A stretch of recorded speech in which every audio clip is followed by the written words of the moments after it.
മുറിവുണ്ടോ? മുറി എവിടെയാണ്? കൈയിൻ്റെ വീട്ടിലോ? സാരല്ല നമുക്ക് ഞാൻ ജസ്റ്റ് ഒരു മുറിവുണ്ടോ? മുറി എവിടെയാണ്? കൈയിൻ്റെ വീട്ടിലോ?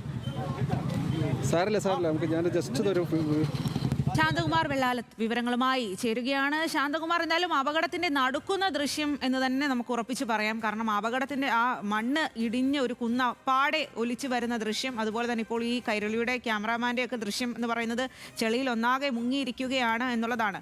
അപ്പോൾ എത്രമാത്രം വലിയ അപകടമാണ് അവിടെ സംഭവിച്ചത്? മറ്റ് വിവരങ്ങൾ.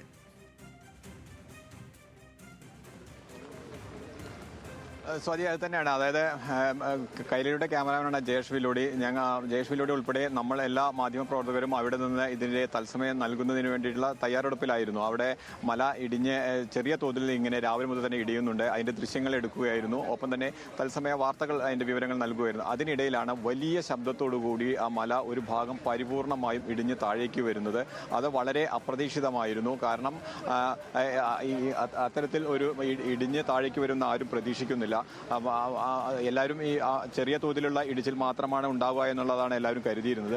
പക്ഷേ അതാണ് നേരെ ഈ റോഡ്, അതായത് ഈ റോഡ് സംസ്ഥാന പാതയാണ്. മലപ്പുറത്തു നിന്നും പരപ്പനങ്ങാടിക്ക് പോകുന്ന നാടുകാണി പരപ്പനങ്ങാടി സംസ്ഥാന പാതയാണ്. ഈ സംസ്ഥാന പാതയിലേക്കാണ് ആ മണ്ണ് പരിപൂർണമായിട്ട് വന്ന് വീഴുന്നത്. മണ്ണ് മാത്രമല്ല, വലിയ മരങ്ങളുണ്ട്, തെങ്ങുണ്ട്, തേക്ക് ഉൾപ്പെടെയുള്ള വലിയ വൻ മരങ്ങൾ ഉൾപ്പെടെ അവിടെയുണ്ട്. അതെല്ലാം കൂടി തന്നെയാണ് ഒരുമിച്ച് വലിയ ശബ്ദത്തോടു കൂടി നേരെ താഴേക്ക് വരുന്നത്. ഈ റോഡിന് മറ്റൊരു വശത്ത് പുഴയാണ്, അത് കടലുണ്ടി പുഴയാണ്. ആ കടലുണ്ടി പുഴയിലും വലിയ തോതിൽ വെള്ളമുണ്ട്. ശക്തമായ ഒഴുക്കാണ് ഇന്നലെ മുതൽ തന്നെ അവിടെയുള്ളത്. അതും ഒരു അപകട സാധ്യത നിലനിൽക്കുന്ന മേഖല എന്ന് തന്നെ പറയാൻ കഴിയും. അത്രയ്ക്കധികം ജനങ്ങളെ ഭയപ്പെടുത്തുന്ന, ഭീതിപ്പെടുത്തുന്ന ഒരു ഭാഗമായി മാറിയിരിക്കുന്നുണ്ട് ഇപ്പോൾ പാണക്കാട് എടൈപ്പാലം എന്ന് പറയുന്ന ഈ ഭാഗം. എന്തായാലും അധികൃതരുടെ ഭാഗത്തുനിന്നുണ്ടായ വീഴ്ച ഇത്തരത്തിലൊരു ദുരന്തമുണ്ടാവുന്നതിന് കാരണമായിട്ടുണ്ട് എന്നാണ് യാതൊരു തർക്കവുമില്ല. എങ്ങനെയാണ് ഇത്തരത്തിൽ ഒരു മലയിൽ നിന്നും ഇങ്ങനെ അനധികൃതമായി മണ്ണ് നീക്കം ചെയ്തത് എന്നുള്ളത് ഒരു ചോദ്യചിഹ്നമായി നിൽക്കുകയാണ്. അവിടെ കെട്ടിട നിർമ്മാണത്തിന് വേണ്ടി അനുമതി നൽകിയിട്ടുണ്ട് എന്ന് നഗരസഭാ ചെയർപേഴ്സൺ തന്നെ നമ്മളോട് പറയുകയുണ്ടായി.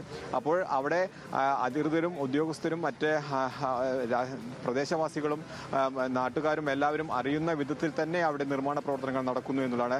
പ്രദേശവാസികൾക്ക് നേരത്തെ തന്നെ ആക്ഷേപമുണ്ട്, പരാതിയുണ്ട്. അവർ തന്നെ പലവട്ടം ഈ മണ്ണ് നീക്കുന്നതിനെതിരെയും ഒപ്പം തന്നെ അവിടെ പാറ പൊട്ടിക്കുന്നതിനെതിരെയും രംഗത്ത് വന്ന് തന്നെയാണ് അവർ പരാതി പറഞ്ഞത്. പക്ഷേ അങ്ങനെ പരാതിപ്പെട്ടിട്ടൊന്നും യാതൊരു കാര്യവും ഉണ്ടായിട്ടില്ല എന്ന് തന്നെയാണ് അവരുടെ ഭാഗത്തു നിന്നുള്ള അവർ നമ്മൾ പങ്കുവയ്ക്കുകയും ചെയ്തത്. അത്തരത്തിൽ മനുഷ്യൻ തന്നെ തയ്യാറാക്കി നൽകിയ, മനുഷ്യൻ തന്നെ നിർമ്മിച്ച ഒരു അപകടത്തിന് ആണ് ഇന്ന് പാണക്കാട് വഴിവെച്ചിട്ടുള്ളത് എന്നുള്ള യാതൊരു തർക്കവുമില്ല. കാരണം ഒരു 5 നില കെട്ടിടത്തിന്റെ ഉയരത്തിൽ മണ്ണ് അവിടെ നിന്നും നീക്കം ചെയ്തുകൊണ്ട് തന്നെ ആ നീക്കം ചെയ്ത മണ്ണാണ് അവിടെ നിന്നും അതുകൊണ്ട് മാത്രമാണ് അവിടെ ഇന്ന് ആ മല ഇടിഞ്ഞ് താഴേക്ക് പോരാനുള്ള ഒരു സാഹചര്യം ഉണ്ടായിട്ടുള്ളത്. ഇത് പൂർണ്ണമായും ഉദ്യോഗസ്ഥരുടെ അല്ലെങ്കിൽ അധികൃതരുടെ രാഷ്ട്രീയ നേതൃത്വത്തിന്റെ ഒക്കെ അറിവില്ലായ്മയോടെ ഇത്തരത്തിലുള്ള ഒരു മണ്ണെടുക്കൽ നടക്കില്ല എന്നുള്ള യാതൊരു തർക്കവുമില്ല. അത് ഉറപ്പിക്കുന്നത് തന്നെയായിരുന്നു ഇന്നത്തെ ആ മണ്ണ് അവിടെ നിന്നും വലിയ തോതിൽ താഴേക്ക് നിരങ്ങി ഇടിഞ്ഞ് താഴേക്ക് പോരുന്നത് നമുക്ക് ആ ദൃശ്യങ്ങൾ തന്നെ കണ്ടാൽ മനസ്സിലാവും. അങ്ങനെ വലിയ ഒരു ദുരന്തത്തിന് കാരണമായേക്കാവുന്ന ഒരു സംഭവം തന്നെയാണ്. രാവിലെ മുതൽ പോലീസും ഫയർഫോഴ്സും എല്ലാം അവിടെ നിയന്ത്രിച്ചതുകൊണ്ട് വാഹനങ്ങളെല്ലാം വഴിതിരിച്ചു വിട്ടിരുന്നു.